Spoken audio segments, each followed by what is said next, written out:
Bismillahirrahmanirrahim. Assalamualaikum warahmatullahi wabarakatuh. Alhamdulillahirabbil alamin. Tsumma alhamdulillahirabbil alamin.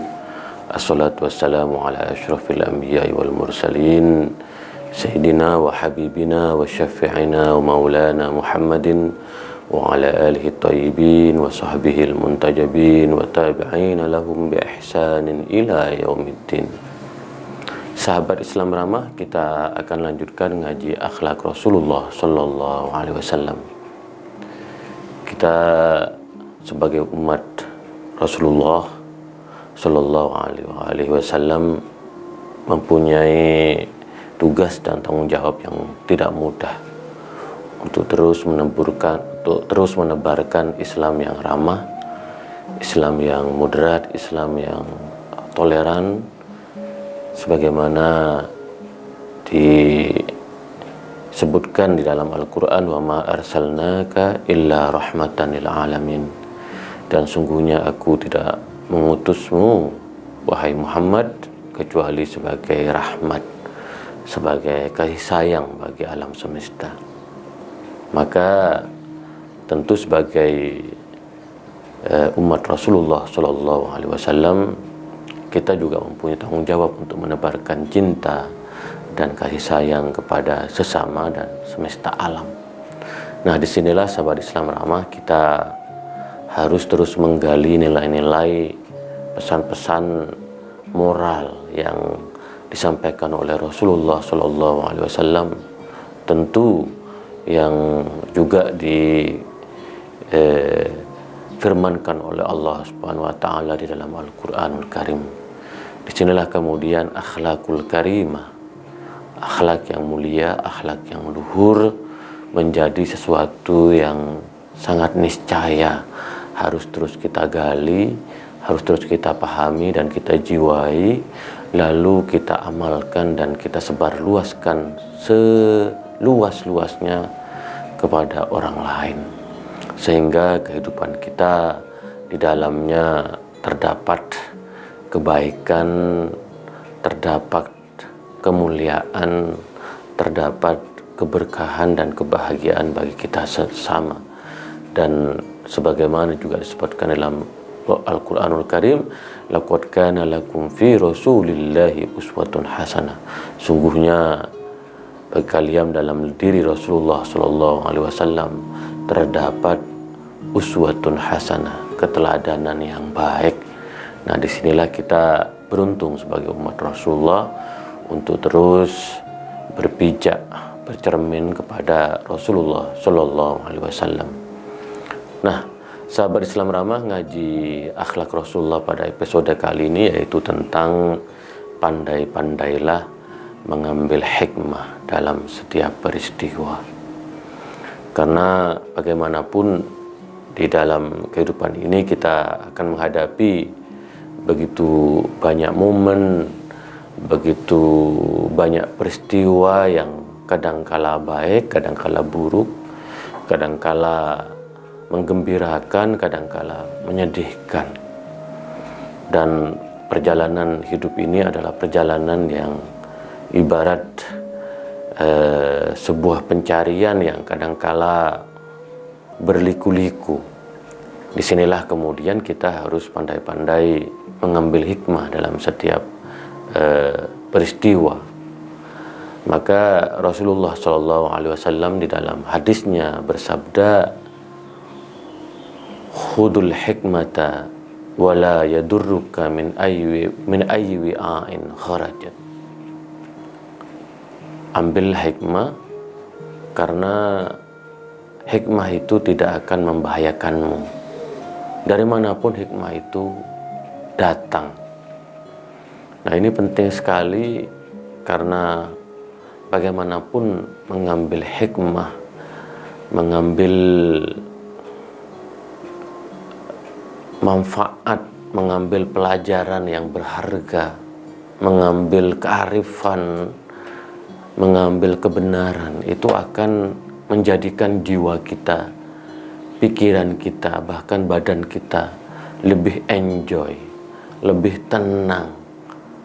Karena apapun ketika musibah datang kepada kita, kita harus melihatnya dari sisi positif.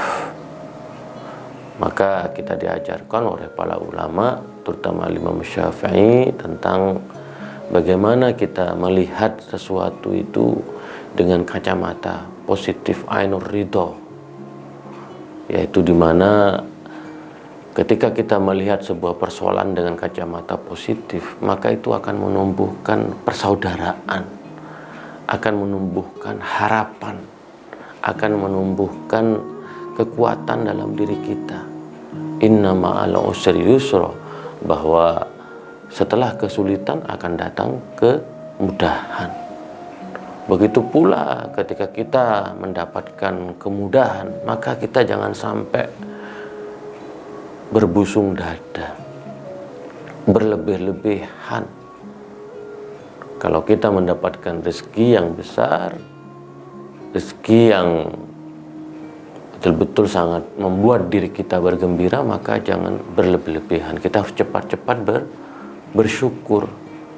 Nah, setelah bersyukur, maka rezeki yang kita dapatkan harus kita bagikan kepada orang lain yang membutuhkan. Nah, di sini sahabat Islam ramah, khudul hikmah, ambillah hikmah. Maka dalam diri kita harus selalu ada peringatan untuk senantiasa mengambil hikmah dalam setiap peristiwa yang kita lalui, baik peristiwa yang menyangkut peristiwa kita, peristiwa yang menyangkut orang lain, peristiwa yang menyangkut negara, peristiwa bahkan yang menyangkut dunia. Karena dengan hikmah ini kita akan mendapatkan begitu banyak pelajaran yang berharga. Ya, kata Nabi tadi, wala yadurruka, karena hikmah itu tidak akan pernah membahayakan kita. Hikmah itu akan menyegarkan kita. Hikmah itu akan membuat kita semakin kuat. Hikmah itu membuat kita akan semakin belajar. Karena bagaimanapun pembelajaran dalam hidup ini akan kita dan harus kita lalui setiap saat. Tidak pernah merasa kita yang paling benar, merasa yang paling pintar. Dan dalam hadis selanjutnya, wala yadurruka min aywi'ain kharajat. Ini penting sekali, bahwa kita belajar mengambil hikmah dari mana saja, tidak melihat dari kaya atau miskin, dari pintar atau bodoh. Kita berjalan-jalan di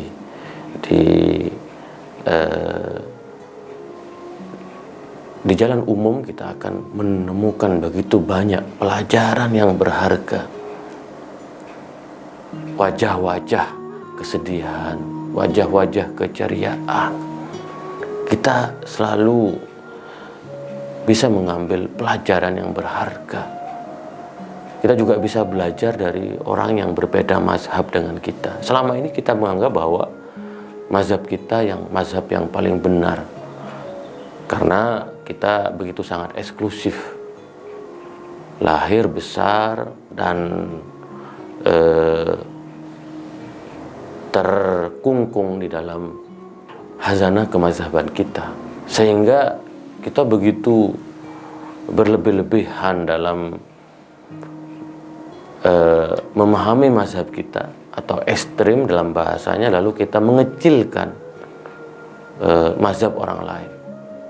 Maka marilah kita keluar dari penjara fanatisme, ekstremisme, fundamentalisme, dan egoisme. Kita harus membuka terhadap mazhab orang lain. Karena ketika kita membuka mazhab terhadap mazhab orang lain, tentu kita akan belajar pandangan orang lain yang akan memperkaya pandangan kita. Maka Imam Syafi'i sebagai ulama yang besar mengatakan, ra'yi shawabun yahtamilul khata' wa ra'yi ghairi khata'un yahtamilus shawab. Pendapat saya benar tapi mungkin saja salah. Pendapat orang lain salah tapi mungkin saja benar. Itulah cara Imam Syafi'i ingin mengambil hikmah dari pandangan dan pendapat orang lain. Berilah ruang bahwa orang lain itu juga bisa salah, tetapi juga bisa benar. Maka dalam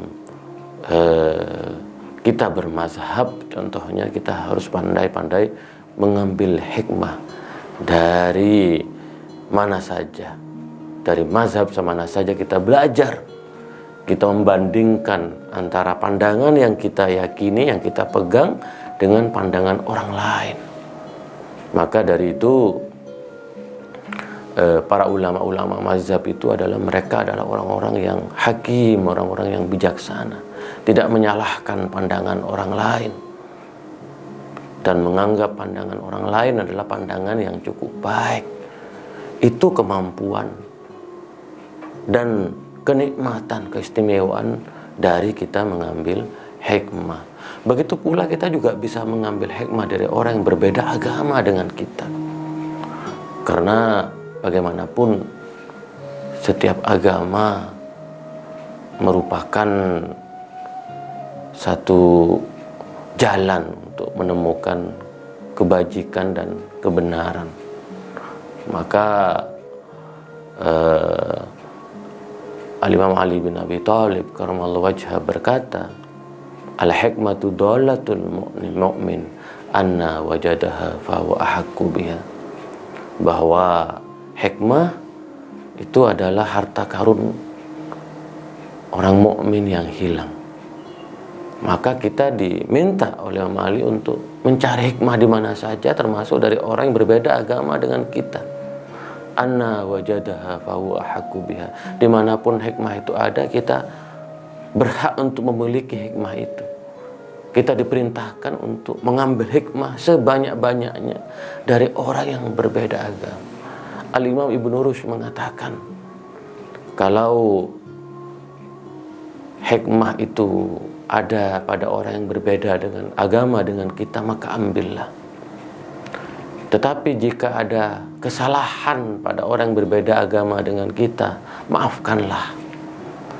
Itu betapa cara pandang ulama kita di masa lampau sangat luar biasa, mengajak kita untuk mencari hikmah seluas-luasnya di muka bumi ini.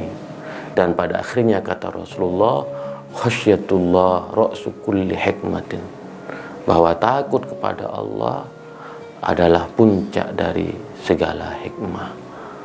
Maka ketika kita mencari hikmah, ketika kita menggali hikmah, kita harus terus khasyatullah, takut kepada Allah, bahwa kita hidup ini semata-mata adalah hamba Allah yang diberikan tanggung jawab untuk menebarkan kebaikan, untuk berbagi kepada sesama, untuk mencari kebenaran, dan pada akhirnya untuk hidup damai dengan sesama.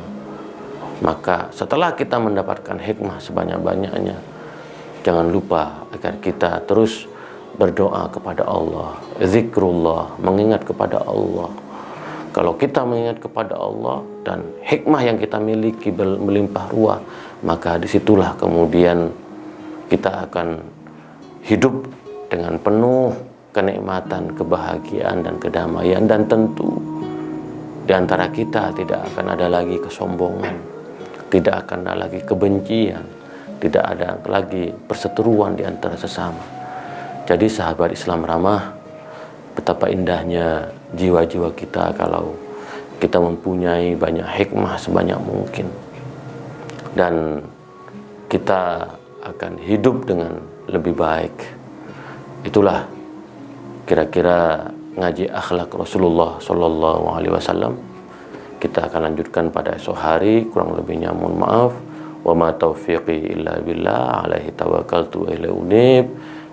Wa akhiru da'wana alhamdulillahi rabbil alamin, wallahul muwaffiq ila aqwamit thoriq. Assalamualaikum warahmatullahi wabarakatuh.